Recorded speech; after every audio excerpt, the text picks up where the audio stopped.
السلام علیکم که تاسو هم آیفون یوزر وای او موبایل هم اغستی وي آیفون او بیټري نه کوي نو د دې به موږ داسې څه سیټ اپ کوو چې د دې د بیټري کم لایف ټایم چې دا لږ سیوا شي نو چې ډېر آسان او ایزی ټریک دی. ما به خپل هم په دې موبایل کې وکړو کم از کم 4-5 غنټې دا ایکسټرا چارج کوي او هغه چارج کم دغه چې هغه ډېر زیات کم کو.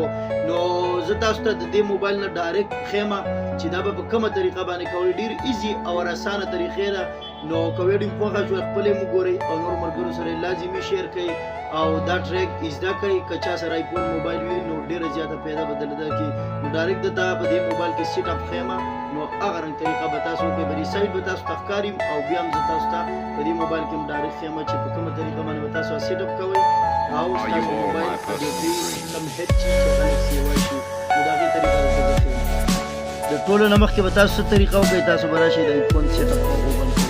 کله چې تاسو سیټینګ اوپن کړئ نو تاسو به لاندې راشئ. لاندې به راشئ تاسو ته به یو نښه درکړي دي کې بیټري نو تاسو به دې بیټري ته راشئ.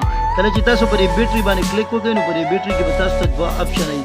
دا یو آپشن چې دی نو دا یو د بیټري پرسنټیج دی. دا به تاسو ته پرسنټیج ښیي. بلې تاسو ته لیکلی دی لو پاور موډ نو کم دا لو پاور موډ چې دی نو دا به د هغه ډیسیبل وي. دا به تاسو څه کوئ دا به تاسو انیبل کوئ. کله چې دا تاسو انیبل کوئ نو ستاسو د بیټري دا سټایل چې دی دا به پهله بلیک وي بیا به ډایرکټ یلو ته کنورټ شي. نو چې کله یلو ته کنورټ شي نو بیا به دا ستاسو څه ته واوړي لو پاور موډ ته به واوړي. کم از کم 4-5 غنټې به ستاسو دا موبایل چارج سیوا کوي. چې چا دې سیوا ونه کو چارج نو بیا بالکل ماته ویلی شي چې آیا تاسې ګپ لګو یا دغه کو. ځکه چې زه په خپله آیفون استعمالوم ما آیفون سره دا طریقه کړې ده نو ډېر زیات ښکلی چارج کوي. نو د دې د وجې نه مې بېرته ویډیو جوړه کړله. په خپله یې هم وګورئ او نورو ملګرو سره یې هم شیر کوئ.